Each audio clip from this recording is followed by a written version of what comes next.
ओम शांति। 10 जनवरी 2025 बाबा के महावाक्य। मीठे बच्चे, बाप तुम्हें ज्ञान योग की खुराक खिलाकर जबरदस्त खातिरी करते हैं, तो सदैव खुश मौज में रहो और श्रीमत अनुसार सबकी खातिरी करते चलो। प्रश्न: इस संगम युग पर आपके पास सबसे अमूल्य चीज कौन सी है जिसकी संभाल करनी है? उत्तर: इस सर्वोत्तम ब्राह्मण कुल में आपकी यह जीवन बहुत अमूल्य है। इसलिए शरीर की संभाल जरूर करनी है। ऐसे नहीं, यह तो मिट्टी का पुतला है, कहाँ यह खलास हो जाए। नहीं, इनको जीते रखना है। कोई बीमार होते हैं तो उनसे तंग नहीं होना चाहिए। उनको बोलो, तुम शिव बाबा को याद करो। जितना याद करेंगे उतना पाप कटते जाएंगे। उनकी सर्विस करनी चाहिए। जीता रहे, शिव बाबा को याद करता रहे। ओम शांति। ज्ञान का तीसरा नेत्र देने वाला रूहानी बाप बैठ रूहानी बच्चों को समझाते हैं। ज्ञान का तीसरा नेत्र सिवाय बाप के और कोई दे नहीं सकता। अभी तुम बच्चों को ज्ञान का तीसरा नेत्र मिला है। अभी तुम बच्चे जानते हो कि यह पुरानी दुनिया बदलने वाली है। बेचारे मनुष्य नहीं जानते कि कौन बदलाने वाला है और कैसे बदलाते हैं, क्योंकि उन्हों को ज्ञान का तीसरा नेत्र ही नहीं है। तुम बच्चों को अभी ज्ञान का तीसरा नेत्र मिला है, जिससे तुम सृष्टि के आदि मध्य अंत को जान गए हो। यह है ज्ञान की स्क्रीन। स्क्रीन की एक बूंद भी कितनी मीठी होती है। ज्ञान का एक ही अक्षर है, मन मना भव। यह अक्षर कितना मीठा है। अपने को आत्मा समझ बाप को याद करो। बाप शांति धाम और सुख धाम का रास्ता बता रहे हैं। बाप आए हैं बच्चों को स्वर्ग का वर्षा देने। तो बच्चों को कितनी खुशी रहनी चाहिए। कहते भी हैं, खुशी जैसी खुराक नहीं। जो सदैव खुश मौज में रहते हैं, उनके लिए यह जैसे खुराक होती है। 21 जन्म मौज में रहने की यह जबरदस्त खुराक है। यह खुराक सदैव एक दो को खिलाते रहो। यह है एक दो की जबरदस्त खातिरी। ऐसी खातिरी और कोई मनुष्य की कर ना सके। तुम बच्चे श्रीमत पर सभी की रूहानी खातिरी करते हो। सच्ची सच्ची खुश खैराफत भी यह है, किसको बाप का परिचय देना। मीठे बच्चे जानते हैं, बेहद के बाप द्वारा हमको जीवन मुक्ति की सौगात मिलती है। सतयुग में भारत जीवन मुक्त था, पावन था। बाप बहुत बड़ी ऊंची खुराक देते हैं, तब तो गायन है, अतीन्द्रिय सुख पूछना हो तो गोप गोपियों से पूछो। यह ज्ञान और योग की कितनी फर्स्ट क्लास वंडरफुल खुराक है। और यह खुराक एक ही रूहानी सर्जन के पास है। और किसको इस खुराक का मालूम ही नहीं है। बाप कहते हैं, मीठे बच्चों, तुम्हारे लिए तेरी माना हथेली पर सौगात ले आया हूँ। मुक्ति, जीवन मुक्ति की यह सौगात मेरे पास ही रहती है। कल्प कल्प मैं ही आकर तुमको यह सौगात देता हूँ, फिर रावण छीन लेता है। तो अभी तुम बच्चों को कितना खुशी का पारा चढ़ा रहना चाहिए। तुम जानते हो हमारा एक ही बाप, टीचर और सच्चा सच्चा सतगुरु है जो हमको साथ ले जाते हैं।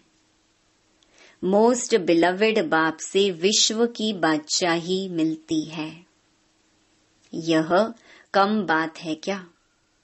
बच्चों को सदैव हर्षित रहना चाहिए। Godly student life is the best. यह अभी का ही गायन है ना। फिर नई दुनिया में तुम सदैव खुशियां मनाते रहेंगे। दुनिया नहीं जानती कि सच्ची सच्ची खुशियां कब मनाई जाएंगी। मनुष्यों को तो सतयुग का ज्ञान ही नहीं है, तो यहाँ ही मनाते रहते हैं। परंतु इस पुरानी तमो प्रधान दुनिया में खुशी कहाँ से आई? यहाँ तो त्राही त्राही करते रहते हैं। कितना दुख की दुनिया है। बाप तुम बच्चों को कितना सहज रास्ता बताते हैं। गृहस्थ व्यवहार में रहते कमल फूल समान रहो। धंधा धोरी आदि करते भी मुझे याद करते रहो। जैसे आशिक और माशूक होते हैं, वह तो एक दो को याद करते रहते हैं। वह उनका आशिक, वह उनका माशूक होता है। यहाँ यह बात नहीं है। यहाँ तो तुम सभी एक माशूक के जन्म जन्मांतर से आशिक रहे हो। बाप तुम्हारा कभी आशिक नहीं बनता। तुम उस माशूक को आने लिए याद करते आए हो। जब दुख जास्ती होता है तो जास्ती सुमिरन करते हैं। तब तो गायन भी है, दुख में सुमिरन सब करें, सुख में करे न कोई। इस समय जैसे बाप सर्वशक्तिमान है, दिन प्रतिदिन माया भी सर्वशक्तिमान तमो प्रधान होती जाती है। इसीलिए अब बाप कहते हैं, मीठे बच्चे देही अभिमानी बनो। अपने को आत्मा समझ मुझ बाप को याद करो और साथ साथ दैवी गुण भी धारण करो। तुम ऐसे लक्ष्मी नारायण बन जाएंगे। इस पढ़ाई में मुख्य बात है ही याद की। ऊंचते ऊंच बाप को बहुत प्यार स्नेह से याद करना चाहिए। वह ऊंचते ऊंच बाप ही नई दुनिया स्थापन करने वाला है। बाप कहते हैं, मैं आया हूँ तुम बच्चों को विश्व का मालिक बनाने। इसीलिए अब मुझे याद करो तो तुम्हारे अनेक जन्मों के पाप कट जाएंगे। पतित पावन बाप कहते हैं, तुम बहुत पतित बन गए हो, इसलिए अब तुम मुझे याद करो तो तुम पावन बन और पावन दुनिया का मालिक बन जाएंगे। पतित पावन बाप को ही बुलाते हैं ना। अब बाप आए हैं तो जरूर पावन बनना पड़े। बाप दुख हरता सुख करता है।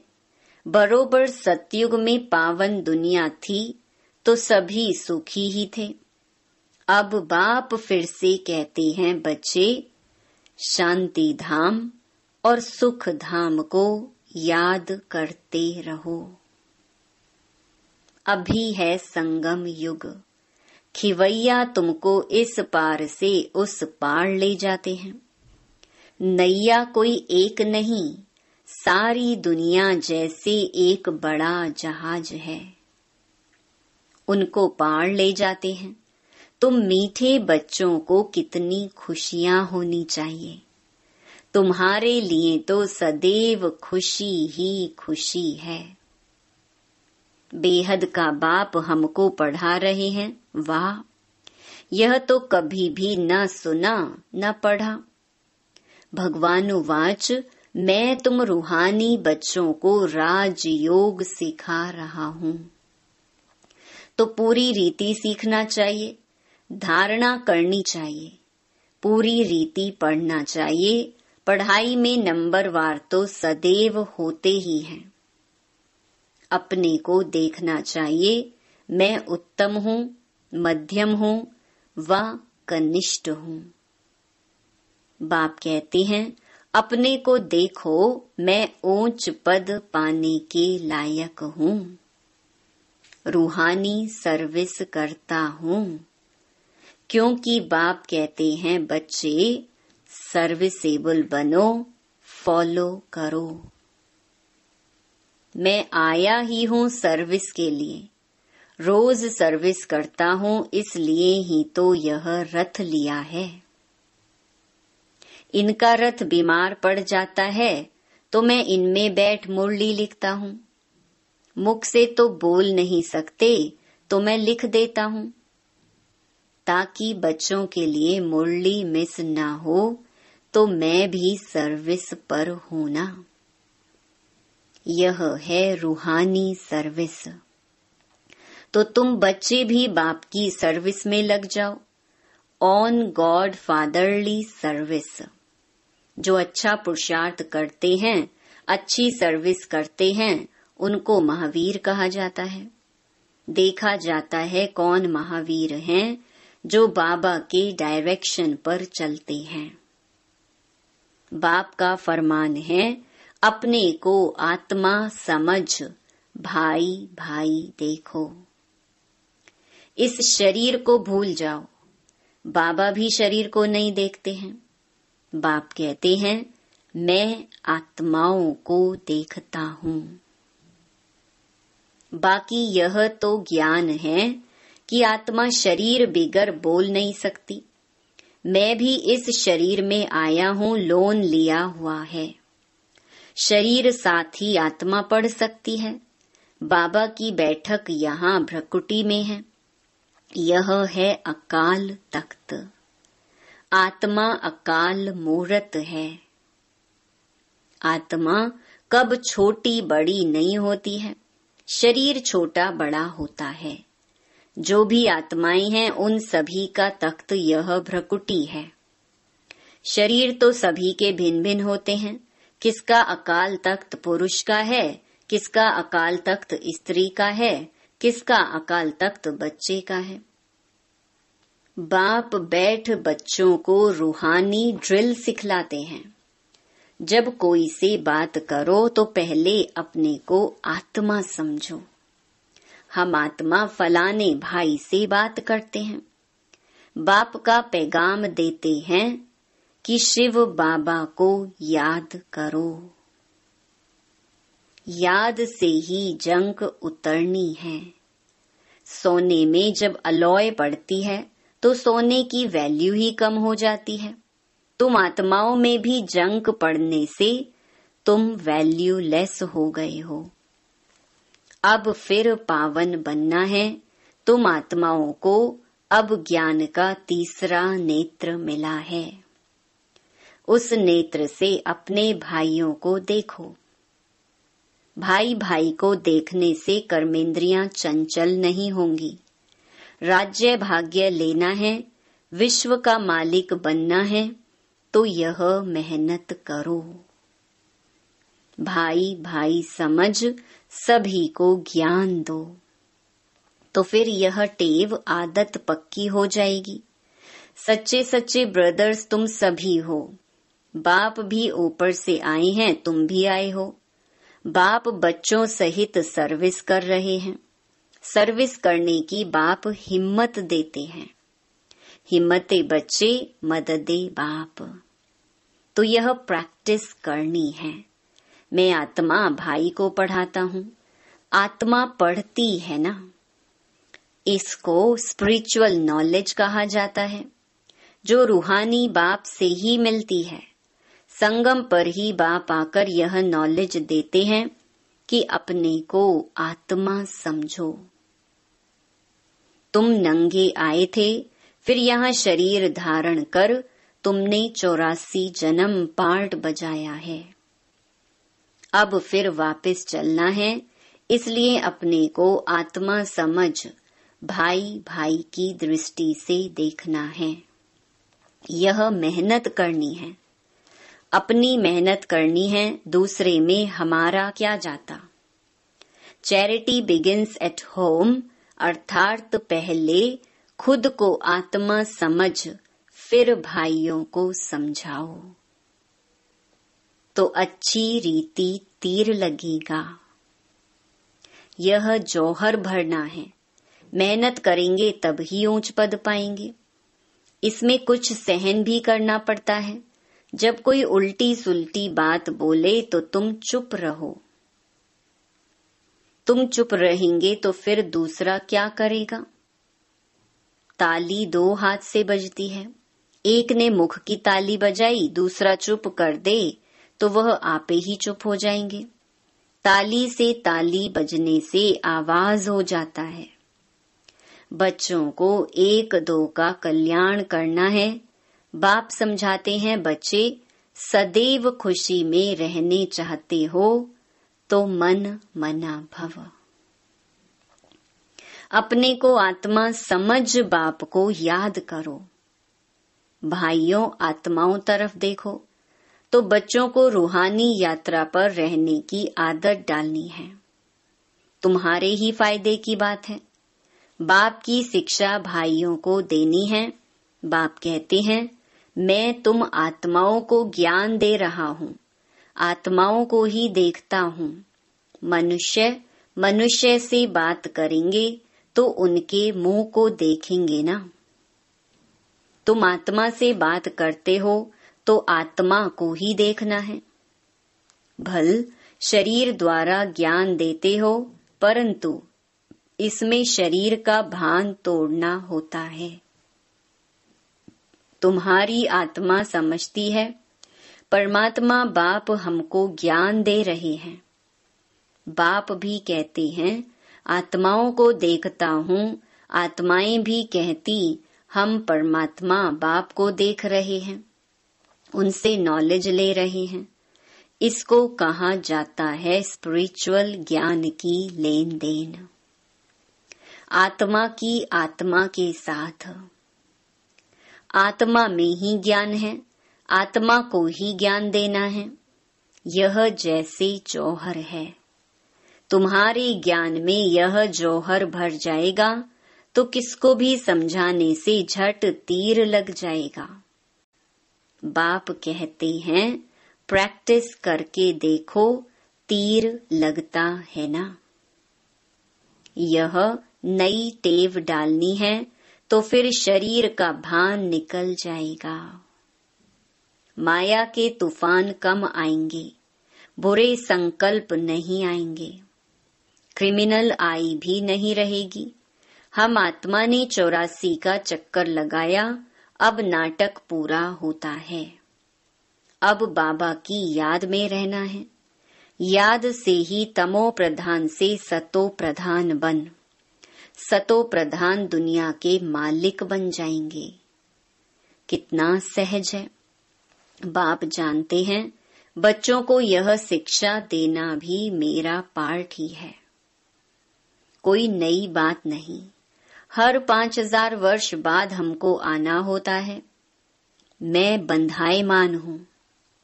बच्चों को बैठ समझाता हूँ, मीठे बच्चे, रूहानी याद की यात्रा में रहो तो अंत मते सो गति हो जाएगी।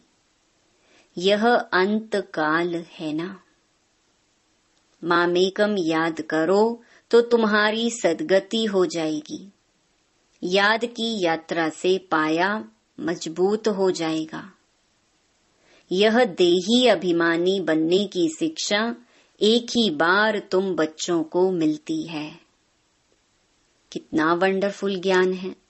बाबा वंडरफुल है तो बाबा का ज्ञान भी वंडरफुल है। कब कोई बता न सके। अभी वापस चलना है, इसलिए बाप कहते हैं मीठे बच्चों यह प्रैक्टिस करो। अपने को आत्मा समझ आत्मा को ज्ञान दो। तीसरे नेत्र से भाई भाई को देखना है। यह बड़ी मेहनत है। यह है तुम ब्राह्मणों का सर्वोत्तम ऊंच ते ऊंच कुल। इस समय तुम्हारा जीवन अमूल्य है, इसलिए इस शरीर की भी संभाल करनी है। तमो प्रधान होने कारण शरीर की आयु भी कम होती गई है। अब तुम जितना योग में रहेंगे उतना आयु बढ़ेगी। तुम्हारी आयु बढ़ते बढ़ते 150 वर्ष हो जाएगी सतयुग में। इसीलिए शरीर की भी संभाल करनी है। ऐसे नहीं यह तो मिट्टी का पुतला है, कहाँ यह खलास हो जाए। नहीं, इनको जीते रखना है। यह अमूल्य जीवन है ना। कोई बीमार होते हैं तो उनसे तंग नहीं होना चाहिए। उनको भी बोलो शिव बाबा को याद करो। जितना याद करेंगे उतना उनके पाप कटते जाएंगे। उनकी सर्विस करनी चाहिए। जीता रहे, शिव बाबा को याद करता रहे। यह समझ तो रहती है ना, हम बाबा को याद करते हैं। आत्मा याद करती है बाप से वर्षा पाने के लिए। अच्छा, मीठे मीठे सिकिलधे बच्चों प्रति नंबरवार पुरुषार्थ अनुसार मात पिता बाप दादा का याद प्यार और गुड मॉर्निंग। रूहानी बाप की रूहानी बच्चों को नमस्ते। धारणा के लिए मुख्य सार। पहला, अपने को देखो, मैं पुरुषार्थ में उत्तम हूँ, मध्यम हूँ या कनिष्ठ हूँ। मैं ऊंच पद पाने के लायक हूँ। मैं रूहानी सर्विस करता हूँ। दूसरा, तीसरे नेत्र से आत्मा भाई को देखो। भाई भाई समझ सभी को ज्ञान दो।